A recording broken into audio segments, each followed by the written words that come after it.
Rama. Aduh, saya itu sedang pusing. Gimana ini, Rama? Ada apa, Bimo?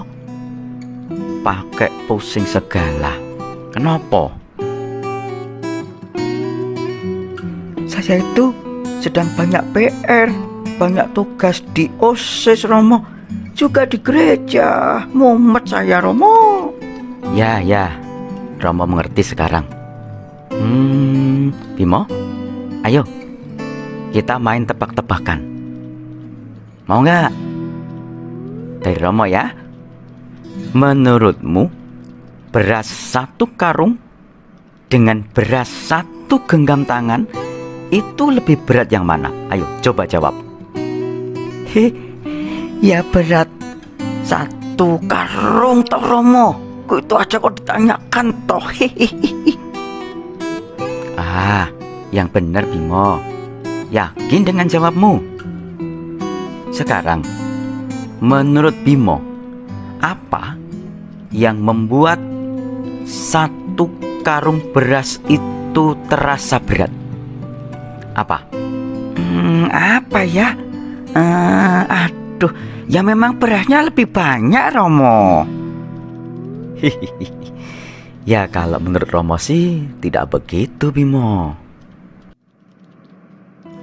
Loh, lalu apa, Romo?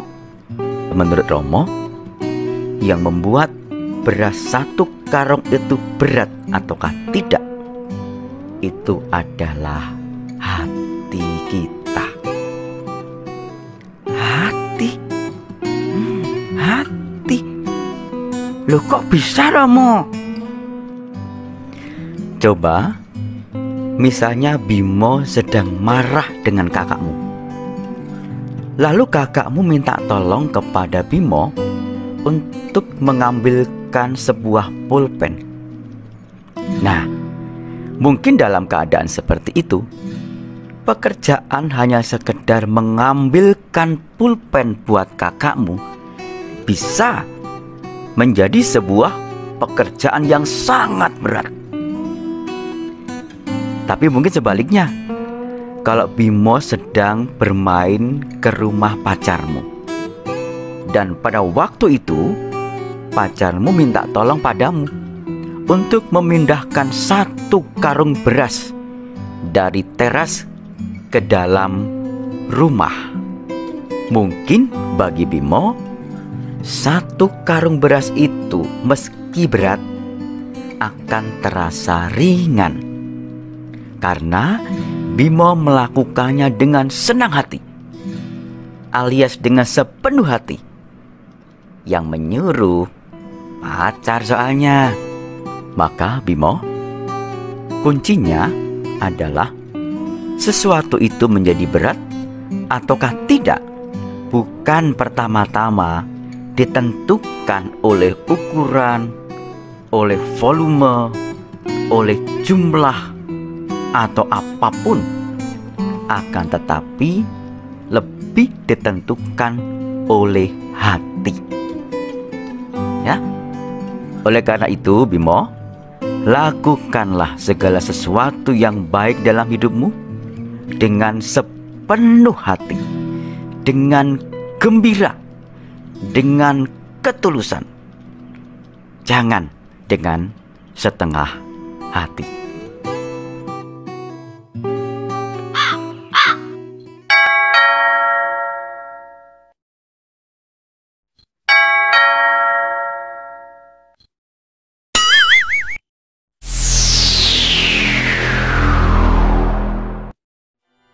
Pada hari Jumat ketiga sesudah Pentakosta, atau hari Jumat sesudah Hari Raya Tubuh dan Darah Kristus, gereja mengajak kita untuk merayakan Hari Raya Hati Yesus yang Maha Kudus. Dan sehari setelahnya, gereja mengajak kita untuk merenungkan hati tersuci Santa Perawan Maria. Dalam dinamika selanjutnya, devosi kepada hati kudus Yesus sendiri akhirnya kita hidupi setiap Jumat pertama. Sementara devosi kepada hati tersuci Maria kita hidupi hari Sabtu sesudah Jumat pertama itu, yang biasa kita sebut sebagai Sabtu Imam. Saudari-saudara, memang tidak semua hal terjadi secara langsung dalam kronologis, hingga akhirnya muncul aneka perayaan dan devosi tersebut. Namun bolehlah dalam refleksi, akhirnya kita melihatnya sebagai suatu keagungan karya Allah dalam menuntun gereja dan kita anak-anaknya untuk mengalami dan membenamkan diri kita pada hati kudus Tuhan Yesus yang penuh cinta. Hari Raya Hati Kudus Tuhan Yesus sendiri berawal dari devosi yang sudah lama berkembang dalam gereja, yakni sejak abad 11. Devosi kepada hati kudus Yesus sempat mengalami pasang surut. Ada tokoh-tokoh seperti Yohanes dari Avila, Santo Franciscus Borgia, Santo Aloysius Gonzaga, Beato Petrus Canisius, dan Santo Yohanes Eudes yang terkenal getol menghidupkan kembali devosi ini hingga dikenal di banyak penjuru. Baru kemudian pada abad ke-17 muncullah Santa Maria Margareta Alacoque dari Prancis, yang dalam devosinya mengalami penampakan Tuhan Yesus dalam luka salib dan hati kudusnya yang memancar indah. Pesan-pesan dari Tuhan Yesus akhirnya ditangkap oleh gereja dan oleh Paus Pius ke-9 pada tahun 1856 menetapkan Hari Raya Hati Kudus Tuhan Yesus pada hari Jumat sesudah Hari Raya Tubuh dan Darah Kristus, sesuai dengan pesan Yesus kepada Santa Maria Margareta. Semenjak itu, devosi kepada hati kudus Yesus berkembang pesat hingga sekarang ini, dan khususnya pula setiap Jumat pertama dipersembahkan kepada hati kudus Tuhan Yesus. Jumat adalah hari wafatnya Tuhan, dan bahkan dalam tradisi gereja, setiap hari Jumat merupakan hari puasa sepanjang tahun. Seiring dengan tumbuhnya devosi kepada hati kudus Yesus, pada abad ke-17 itu tumbuh pula devosi kepada hati tersuci Maria. Tokoh yang bisa kita sebut adalah Santo Yohanes Eudes, seorang pastor dari Prancis. Pada tahun 1805, Paus Pius ke-7 menetapkan devosi hati suci Maria ini.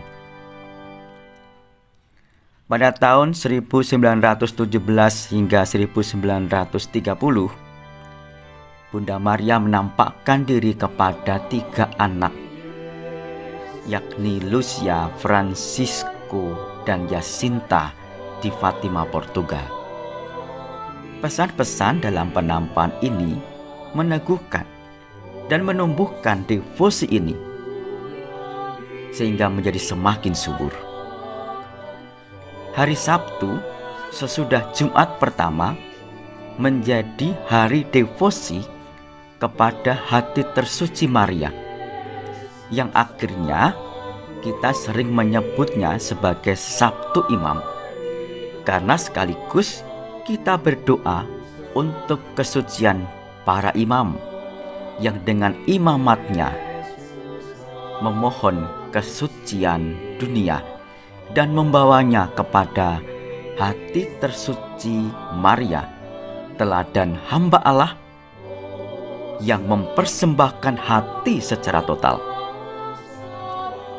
Pada tahun 1944, Paus Pius XII mengukuhkan kembali devosi ini secara resmi.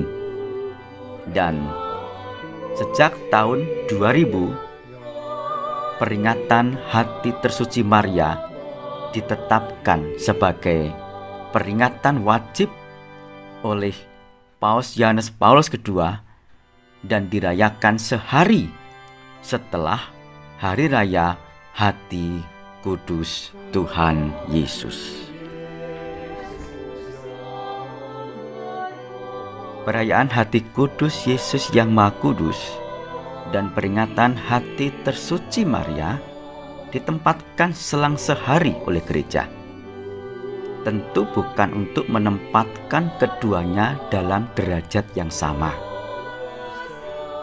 Hari Raya Hati Kudus Tuhan Yesus mengajak kita untuk menimba kekuatan kasih kerahiman ilahi yang tanpa batas bagi kita semua yang mau datang kepadanya.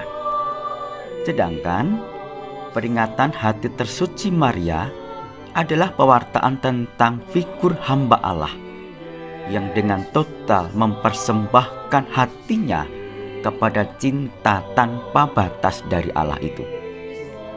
Mari kita mempersembahkan dan menyatukan hati kita secara total kepada Tuhan Yesus bersama dengan Maria, Bunda kita.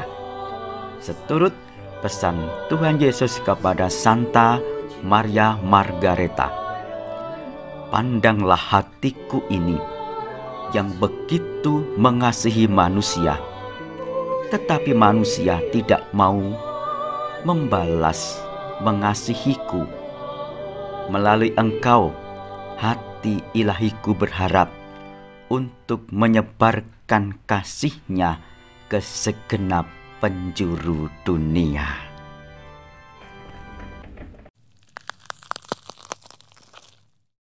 Si tua, dan alam, teater, aham water. Si tua, dan alam, teater, ah tua, dan alam, teater, aham tua, dan alam, teater, aham water. Si tua, dan alam, teater, si tua, dan alam, teater, si tua, dan alam, teater, aham wa, dan alam, teater, aham si tua, dan alam,